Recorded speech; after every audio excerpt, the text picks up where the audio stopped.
Facts about every ability in Plants vs. Zombies Garden Warfare 2, Part 8.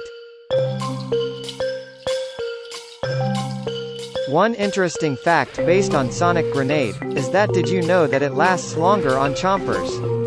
This is only the case when the chompers are hit whilst they are burrowed. As you can see, the chomper has the stun effect for slightly longer than the weed. The difference is only about 0.5 or 1 second, but it still makes a difference. A bonus fact for Sonic Grenade, is that in its picture, you can see that there seems to be a zombie with a glove holding the siren. This is peculiar, as Engineer is the only zombie that can use the loudspeaker, but he doesn't ever wear any gloves in game.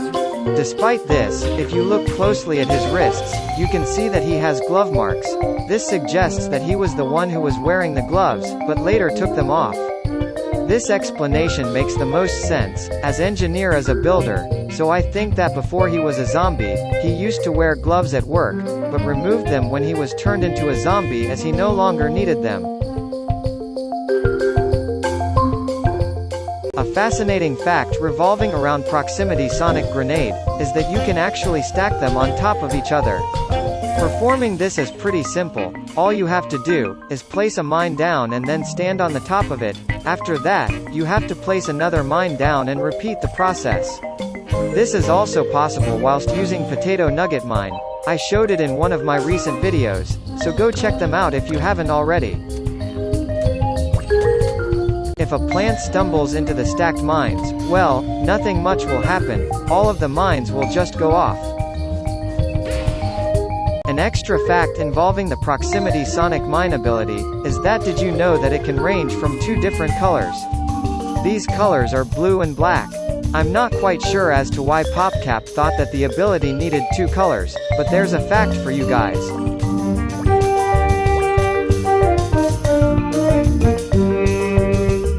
A cool fact regarding the Big Bolt Blaster ability, is that if you look up whilst using it, you are mostly safe from any projectiles hitting you, as long as they are coming from the front.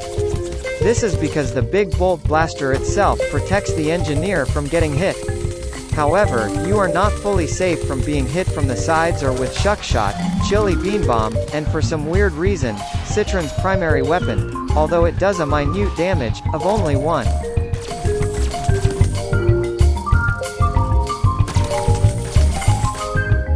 An additional fact about Big Bolt Blaster, is that if you repeatedly spam the ability, on PS it's triangle, then Big Bolt Blaster will start glitching out.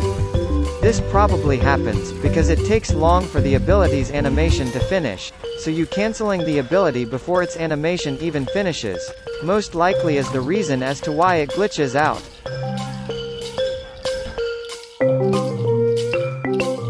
One fact for Jackhammer, is that if you do the Jackhammer strum gesture, the Engineer will briefly pull out his jackhammer and play it like a guitar. Fascinatingly, if you equip the Turbo Jackhammer ability, then the Engineer will actually change the jackhammer that he pulls out. This is so cool to me, and I believe that I was the first ever person to find this out.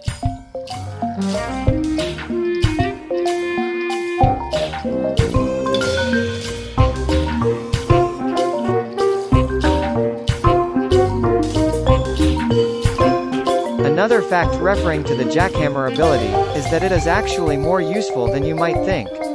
Its uses, are destroying destructible props such as tall nuts, within seconds. Destroying Citron's shield with ease. And cancelling P-Shooter's Gatling mode. I know that you guys probably don't think that any of this is actually useful, but I guess it's agree to disagree. Oh, and I bet that you didn't know that Jackhammer can actually destroy drones. Anyways, moving on to the next fact. One completely useless fact about Turbo Jackhammer, is that it actually makes the player jump slightly lower than someone using the normal Jackhammer ability.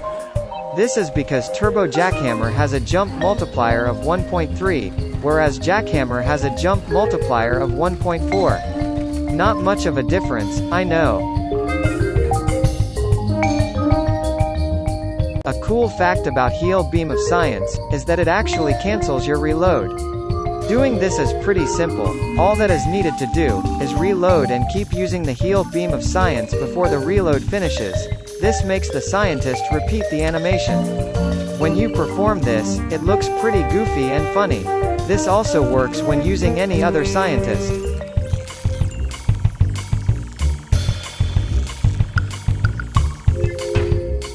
Another fact for Heal Beam of Science is that it surprisingly has the longest description out of every ability in PvZ GW2, with 6 lines. This is shocking to me, as I don't know how PopCap have so much to say about such a bland ability that is a complete remake of the already existing ability, Heal Beam.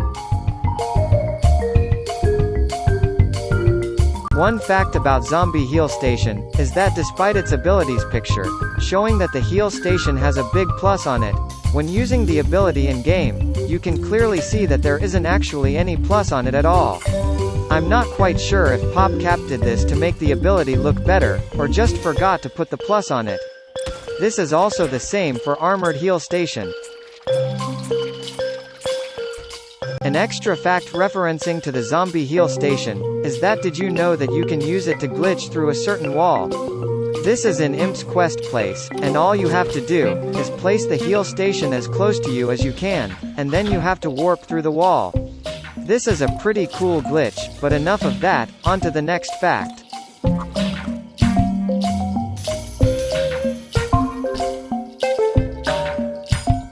One fact based on Armored Heal Station is that although it is bigger and looks like more heals come out of it, the normal heal station heals faster than it. Look how fast the scientist on the right heals compared to the one on the left. I don't know why Garden Warfare's game developers made Armored Heal Station visibly produce more heals, despite it actually healing slower than the normal ability, but there's a fact for you guys.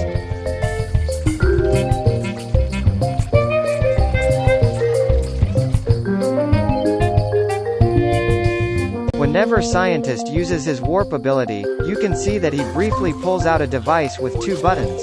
This is how he is able to warp. See if you can spot it for yourself. Furthermore, in one of Scientist's idle animations, Scientist actually pulls this device out and plays with it. This is very cool to me, and it took me so long to find this out.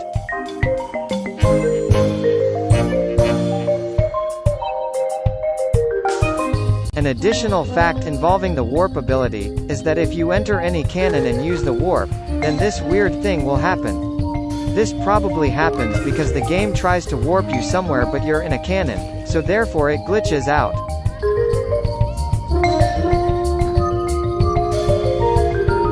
A heartbreaking fact about Energy Warp is that it unfortunately cancels Computer Scientist's legendary mode. I think that this is only fair, as for the cost of you surviving you lose your legendary mode. So for all you computer scientist mains, stay far away from this horrifying ability. A bonus fact for Energy Warp is that it has most likely inspired the out-of-fight ability in Battle for Neighborville. You can tell, because they both make the player who is using it, invincible for a short period of time. The only difference that I could really find between the two was that the Energy Warp is purple compared to the out-of-fight ability, which is blue. Okay guys, that is the end of the video. If you enjoyed or would like to support me, please like the video and subscribe. We have finally reached 1,000 subscribers, and I want to say a ginormous thank you to each and every one of you. I couldn't have done it without you guys. With all that said and out of the way, I'll see you guys in the next one. Peace.